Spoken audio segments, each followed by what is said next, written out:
What's happening, party people? About to get with this day. Been up for a few hours, uh, replying to messages, trying to help people sort through their car problems, trying to get some stuff set up so I could ship some parts. I did put a dual exhaust on the website for sale. It's been sitting around here collecting dust. Somebody might be able to use it. It's not new, not in perfect shape. But heck, it's got two mufflers on it that's probably worth 150 a piece, plus the rest of the exhaust, the setup for dual exhaust for people that want to convert their cars that way. Anyway, it's up there. Want to remind you all, if you can, like, comment.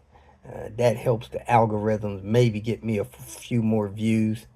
If you do not get notification when my videos post, you may want to remove notifications and then click on notifications again and then select all notifications. That way you'll get notifications that videos been posted. You don't miss it. I do my best to put something in the daily videos that's worth watching, especially if I learned something new, experience something new. That'll help you guys just expand your knowledge about the cars and how to keep them on the road, keep them running. You know, again, Panther has about 530,000 miles on it. I did replace the engine recently, but hey, that car did 530 on the original engine. Has some piston rings wear.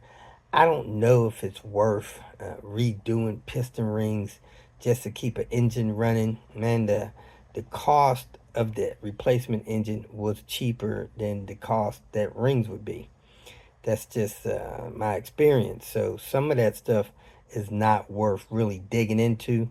I may do something like that in the future just to expand the knowledge base of doing that type of job. But in general, you know, you could get an engine a lot cheaper than you could buy the parts to rebuild one. Couple of notes on YouTube. The YouTube, I don't think counts views anymore if your video is muted. So if you're trying to help me get some watch hours or views, you can't mute your device. You could turn it all the way down to 1, but you can't mute it. Again, liking and making comments helps the algorithm give it more, I guess, YouTube credit, where it'll be recommended more. And when you make comments, I no longer get notifications that you commented to my reply. So if you want a reply, the best thing to do is make a new comment.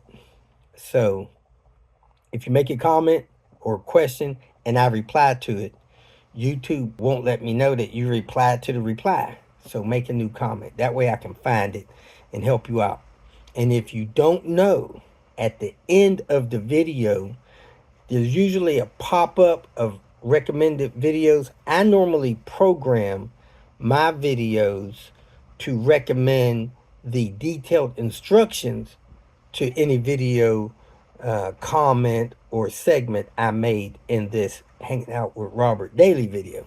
So if I had a daily video that I said I did a timing belt, a brake job, and PCV service, at the end of the video, those detailed instructional videos should pop up, and I also link those videos in the description area of the daily video. So for those of you who don't know, that's going on.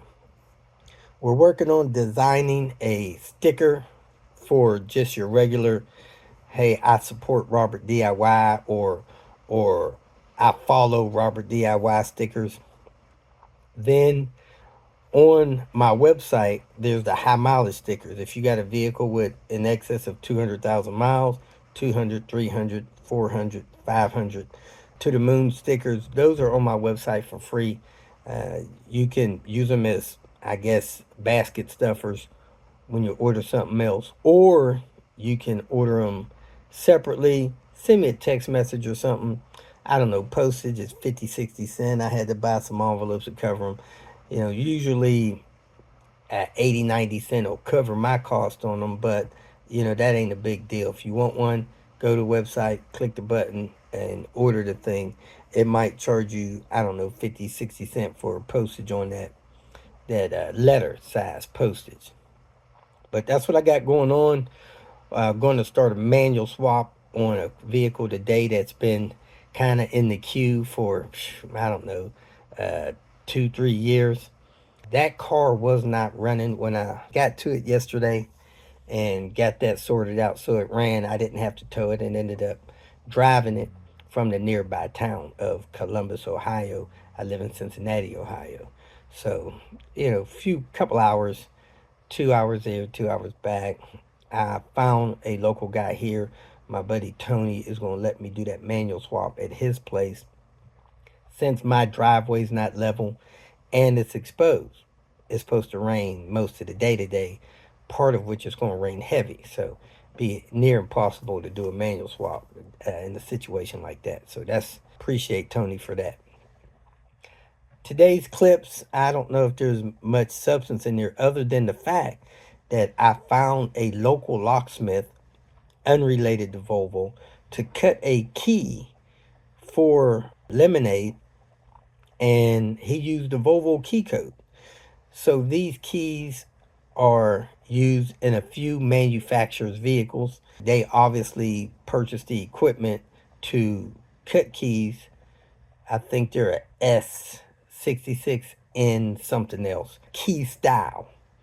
Then these keys, I don't know if there's 10,000 different key codes, that combination of keys you could cut. But if your vehicle uses this kind of key, there's only 10,000 different combinations of keys that you could cut, something like that. Maybe more, maybe not. But, there's 600,000 of these vehicles on the road, not counting other manufacturers that's using that key. So a few cars on the planet may have the same key. Key may work. But anyway, this locksmith has a set number, maybe that they purchased or whatever, of combination of these keys that they can cut. I found in my service records a receipt that the ignition key on Lemonade was replaced. I know it had a different key than the door, had a door key and ignition key. But I found in my service records where that key and ignition tumbler was sold to a mechanic, or the person ordered one. They left the key code on the receipt. I gave this locksmith that key code, and that locksmith used a aftermarket blank and cut a key for it, stuck it in the ignition, and it works. So if you're in a jam, you don't have time to wait on ordering the key through Volvo, which normally is only a day or two. If you have a Volvo dealer locally, you can order a key from them. They should have a key in a day or two. I ordered a few keys that I'm rekeying cars for. The keys cost like, I want to say $105 each. I used to get those keys for $35. Now, I believe Volvo International, or the organization of Volvo in the U.S., have removed the ability for local dealers to cut keys. So you got to order the key from Volvo. It takes a day or two, maybe 3 or 4, depending on the dealer, to get that key in that position, to pass that key on to you. Of course, you need your registration, your thumbprint, your tongue print to get that key released to you, which is fine. I don't have a problem with security. Anyway, a local locksmith took the code I had, took the spare blank I had, cut the key, and it works. So you can get that done in a matter of an hour or two if you have the key code for your car. So if you have one of these cars, I always encourage people, make sure you have 2 keys. If you have 1 key, my God, get a blank spare. Several locksmiths can copy or duplicate that key. You can even use a key duplicator in a grocery store. I've seen people on eBay cut your key off of a picture of your key, but get you a spare key and keep it somewhere where you can get into and function your vehicle in the event that your key's lost by some means. If you do not have a key, period, or at any rate, if you do have a key, contact Volvo and get your key code. Don't everybody do it this minute. Volvo get 400 calls about, hey, I need my key code. It's probably not going to work. But you may have a key code in your owner's manual. Back when I bought my 740, the key codes were supplied with the vehicle. You had a little tab that had your key code on there, and you had 3 keys. There may be the key code in your original owner's packet. If not, contact Volvo, give them your VIN, and get your key. Now, in my case, Volvo did not replace the ignition key, which was a problem because when I contacted Volvo, they didn't have the code for the ignition key. They had the code for the original keys, which opened the doors and glove box and storage compartment, but it would not turn the ignition. So, fortunate for me, that ignition key tumbler was done by a mechanic, and the previous owner had enough care that they kept that service record and they passed that service record on to me. So I could now pass that key code on to Volvo and ask them to update the record to have a door key and an ignition key. I'm not going to do that because I have a whole nother lock set for Lemonade, because I want one key. I don't want 2 keys. I don't want a key to get in the door and a key to get in the ignition. I went and got a vehicle that had one lock, one key for every lock. I removed all the locks from that vehicle, and I'm going to transfer all those locks onto Lemonade. The ignition, both doors, the glove box, and the storage compartment. So my car, Lemonade, will have one key. Then I'm going to pass that key code on to Volvo and have it registered to my VIN. Because when I ordered that key, they gave me the key code. So when I got the key back from Volvo off of the VIN, it had the key code on the receipt. Hey, here's the key that you ordered from that VIN. And I looked, there was a part number and the key code. So I'm going to have a key code for Lemonade that covers all the locks, and I'm going to have a key code for Lucille that will cover all the locks, because somebody replaced the door on Lucille and didn't swap over the door handle and lost it. So Lucille has 2 keys, which is okay, but it's less than perfect. It's better to have one key fits all. So that's where I'm at. That's what I had going on in today's video. I tested that key and cleaned out the car a little bit. So not much substance in the video, but hey, that key thing to me is a big deal. So that's what's going on in my world. I got to get going, get my exercise in, get my breakfast done, get over and start doing that manual swap, because I got to be Chicago Friday. Don't have a lot of time for messing around. I appreciate you all watching. If you haven't done it already, hit the thumbs up, like button, and have a great day.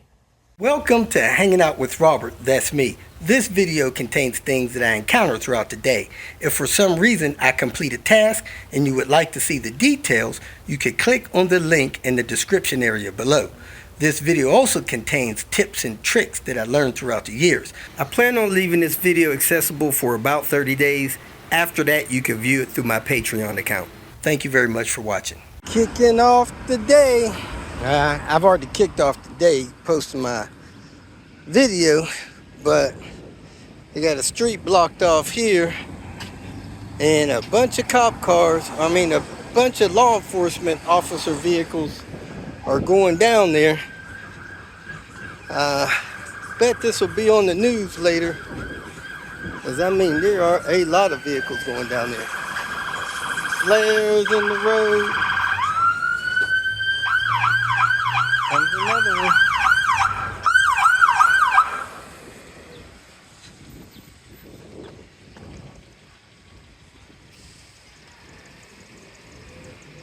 Something's going on down there. About to kick off the actual Tinker Day, man. I thought I was going to spend a couple days detailing Lemonade to take it to Carlisle. I barely going to have enough time to clean that thing out. Here's Meeta's vehicle. We're going to move it on the street, put Lemonade in the driveway, and see if this new key works. The key to Lemonade was lost. This was a blank that I found a local key maker cut for this ignition code that I have. So let's go see if this actually can work. There's a few locksmiths close by. This is a major city, so I don't know if it'll be in every area, but I found a locksmith that I gave him the key code to Lemonade. He said that he could cut a key for it. So let's see if it works. I got the key to the door. Let's see if the key to the ignition works. I'm gonna make sure it does not work on the door. Now this key is an aftermarket key. Even though it says Volvo, it's an aftermarket key made for Volvos, and it did not slide in the ignition well. But it did finally slide in the ignition when I massaged it in there. And I hope it works, because if it doesn't, I might have to order one from a dealer, which is 3-4 times the cost. So here we go, folks. See if this key fits and turns. Hey, I got action. Look at there.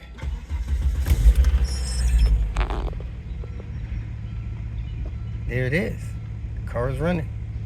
Well, I have run out of time for my schedule going to go help James. So I'm going to send him a message, reschedule him for Sunday, and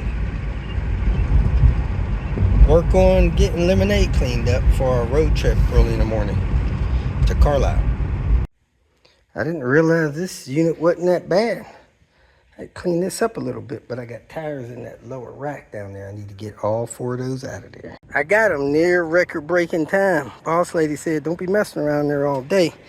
These tires are probably 1.5 years old already. Looks like 4420. That's 4 years old. I hope they're not 4 years old, because that'd be horrible. Let's see if this one's got a date on it. Yeah. Man, these things may have been sitting in storage for 4 years. Any other date stamp on here? I don't see any. That's probably it. Lemonade is cleaned out. Time to clean it up. Next up, we're gonna put the Volans with the new rubber on Lemonade, because I don't want to run my winter tires out there. So let me break these loose and get them swapped over. I'll give you some time stamps on that. These are knockoff Volans. The sure way to know that you got some knockoff wheels is that your heavy duty impact socket won't fit down in there. You have to use a thin walled socket to fit down in there. See the difference in that? Big difference in the size of those holes and these sockets that fit in there. I got some rust on the surface of these brake rotors, so I'm knocking that off with a wire wheel. Eye protection and mask.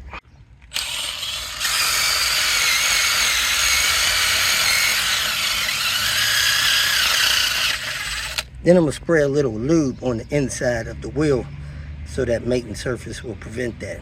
WD-40. I think I got it right there. 350, something I thought was gonna take 10-15 minutes, took, I guess it's 40 minutes. Anyway, let me go run this thing through the car wash and vacuum it and clean it up a little bit more. So there you have it. Tested out my new key. Got wheels replaced on Lemonade. They look a lot better. They're knockoff Volans, new rubber on it, and started cleaning out the car. Unfortunately, had an emergency rise where I decided it was not going to work for me to go to Carlisle, and I don't like missing car shows. I actually wanted this to be the year that I made everybody's car show, but you know, financially that doesn't happen. I don't know if many of you guys travel, but you could spend as much as $500 a day on a travel day. You got hotel, 125 ish. You got 2, 3 meals at 20, 30, $40 a meal. You're up to $200. You have gas. That could be, if you're 6, 7 hours, you could run a gas tab up another 100, $150.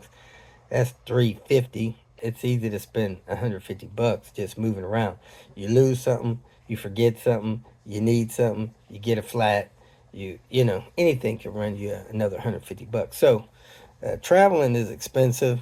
Man, I wish I had, out of 225,000 subscribers, I wish I had 2,000, like 2,500, just 1% of that many people. 1%, not 10%. 1% of those people giving $10 a month would probably put me into a position where I could do all that traveling, make all those trips, and still help people along the way. So your average repair on a Volvo, if you took it to the shop, is about 450 right now. You take a car, get the spark plugs done and the air filter, they're going to charge you 450. Get a timing belt done, that's probably anywhere from 800 to 1,200 bucks at an independent shop. Man, any repair you do as a result of watching this video, you're likely saving anywhere from $300 to $800 per repair. If you did $10 a month on like a PayPal, Cash App, or Patreon or something like that, man, it would take you like 3 years to balance out one repair savings. Not counting the knowledge and power you get through knowledge. Knowledge, education is power. It helps you move on this planet in a way that can save you a lot, help you make decisions that save you money. And if you're able to do things yourself, you definitely. And hey, I have several people that are very generous with me. I got people that call me, just talk about their car issues for 15, 20 minutes, send me a few bucks on PayPal or something, which I appreciate. They know time is money, especially in this Western civilization. If I had it my way, I would send out a letter to all the oil companies and all the hotel companies and say, hey, look, I'm helping people here. I need free gas forever, and I need free hotel rooms forever. And a couple of you restaurant places could give me free meals when I roll in. And I wouldn't need money. Unfortunately, I need money, so that's where we're at. Life is what it is. I appreciate everybody's generosity, your help, your support, and most importantly, your prayers, because, hey, we need God's grace to make it through these days. So I appreciate it. Have a great day, and thanks for watching all the way to the end. You stay to the end. Thank you. Bye-bye.